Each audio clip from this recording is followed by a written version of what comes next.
Hey, salut tout le monde, c'est Razrock, j'espère que vous allez bien, en tout cas moi c'est nickel. Donc aujourd'hui on se trouve pour encore une fois une vidéo sur Cinema 4D. Donc aujourd'hui je vais vous apprendre à faire ce genre de rendu. Donc c'est un rendu sur un mot texte. Donc en fait on va apprendre à cisailler un peu le mot texte et le couper en deux parties et avoir différentes couleurs.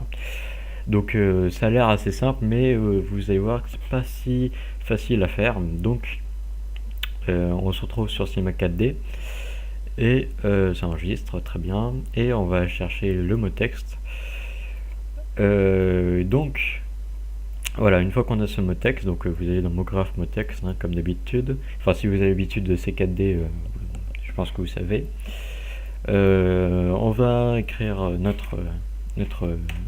ce qu'on va écrire à la place du texte. Donc en fait, moi je vais mettre Razrock, voilà, parce que j'ai pas d'originalité. Mon pseudo, voilà. On va charger notre police d'écriture, bien sûr.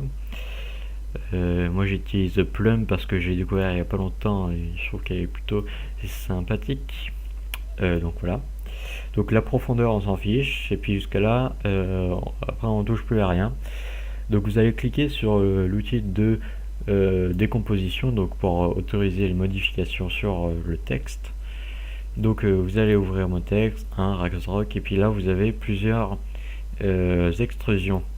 Du coup vous allez tous les ouvrir et vous allez voir que là il y a différentes splines. Donc les splines c'est des tracés que vous pouvez mettre dans des extrusions pour avoir une extrusion, voilà, pour avoir quelque chose, une matière concrète.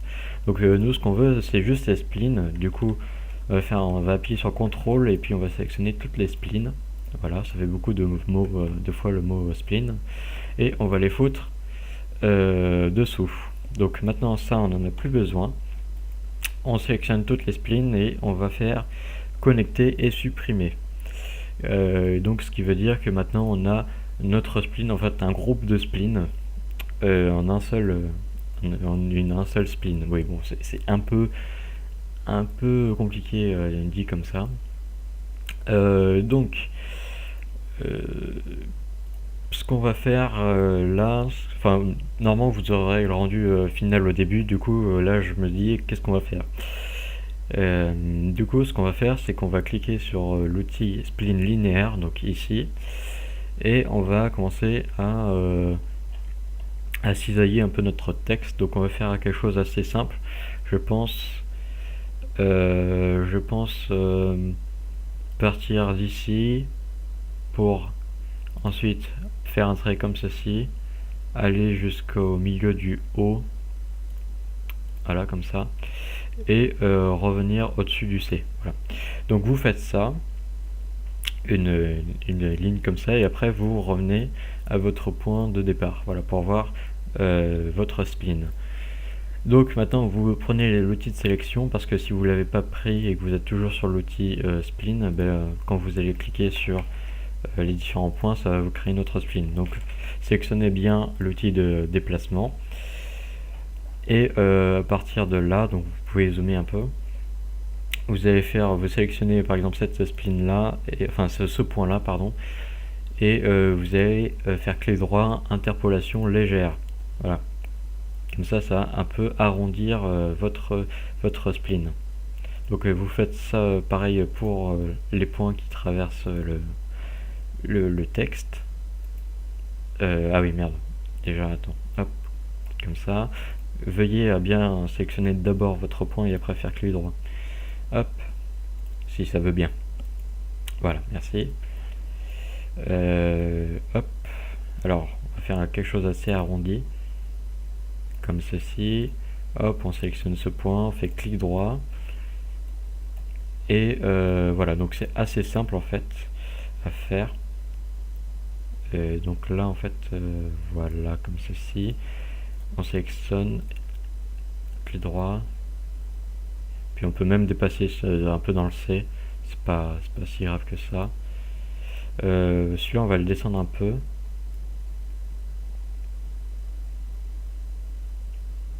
et je crois même qu'on va supprimer ce point, je sais pas, enfin, comment on fait, je crois qu'on va le supprimer comme ça, voilà, comme ça, et on déplace un peu celui-là, voilà.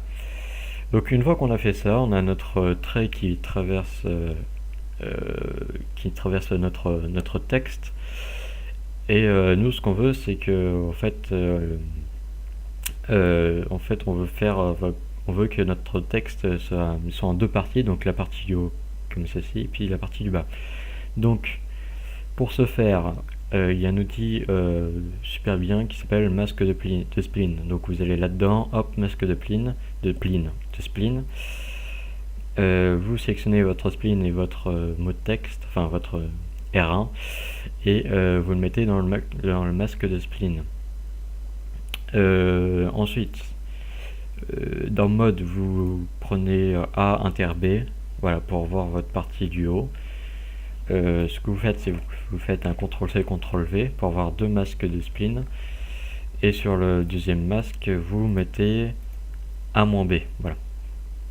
Donc une fois que vous avez vos deux masques de spline, vous pouvez revenir en mode perspective.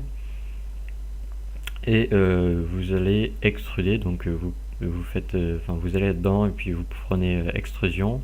Vous prenez un des deux masques de spline et vous le mettez dans l'extrusion et pareil vous le mettez hop comme ceci. Voilà, donc vous avez deux extrusions. Donc ce que vous allez faire, c'est que hop, vous prenez une extrusion et soit vous le baissez soit vous le remontez pour avoir ce trait. Voilà, enfin pour avoir un petit écart. Donc là je pense qu'on est pas mal. Je pense qu'on peut même agrandir un peu le trou. Et donc après on va paramétrer le texte comme si on paramétrait notre mode texte de base. On va mettre je pense 50 de profondeur. Ça c'est la partie haut. Ouais, d'ailleurs je vais renommer. Je vais mettre ça, c'est la partie haute, donc haut. Et ça c'est la partie du bas. Hop, le bas. Donc ouais, je pense que là c'est pas mal à 50. Donc pareil, là je vais mettre 50. Hop. Donc une fois que c'est fait, vous avez vos deux parties distinctes. Pardon. Donc au niveau des couvercles, on va mettre un petit couvercle et biseau pour les deux ici là. On va mettre 10 en étape et sur un rayon de 3. Voilà. Pour avoir quelque chose d'assez arrondi mais très fin. Pareil pour là, hop, couvercle et biseau et couvercle et biseau. On met 10 et 3 cm. Hop. 10 et 3 cm. Voilà. Donc là on voit un peu que ça touche. Donc ce qu'on peut faire, c'est tout simplement hop, venir réagrandir le trou comme ça. Donc là c'est un petit peu laid parce que si on déplace un peu comme ça, parce que là il y a le C avec son extrusion là, qui est un peu foiré, mais donc voilà, en fait on a bientôt fini le texte. En fait vous avez plus qu'à mettre ces deux extrusions dans un objet fracture, donc mot graph fracture. Hop, vous sélectionnez vos deux extrusions et vous mettez dans le truc fracture, et voilà. Donc maintenant vous n'avez plus qu'à hop, choisir une couleur, donc vite fait. Moi je vais prendre du bleu en fait, du bleu assez clair, un peu cool, voilà. Ou alors si vous avez une Lightroom, d'ailleurs je pense que je mettrai la Lightroom dans la description. Non, pas ouvrir, on va faire fusionner d'abord. C'est une Lightroom, donc c'est la Miguel version V6, donc c'est la dernière qui est sortie et je la trouve vraiment magnifique. Enfin c'est celle que je préfère, donc il faudrait que je la retrouve déjà. C'est ma 4D, voilà. Donc déjà donc en fait qu'est-ce que c'est qu'une Lightroom? Une Lightroom, c'est ce qui va permettre d'apporter lumière à votre scène et permettre d'éclairer votre texte et puis d'avoir certaines réflexions, enfin jouer avec la spécularité, la réflexion et voilà, les ombres. Donc une fois que vous l'avez fusionné, donc vous allez faire fichier fusionné, vous le fusionnez et puis vous récupérez que le fichier Miguel version V6. Normalement avec cette Lightroom vous aurez aussi voilà, une librairie pour voir différents matériaux. Donc moi je vais prendre du rouge, je vais prendre le rouge 5 ici, et l'iron 5, voilà, l'iron 5 c'est pas mal.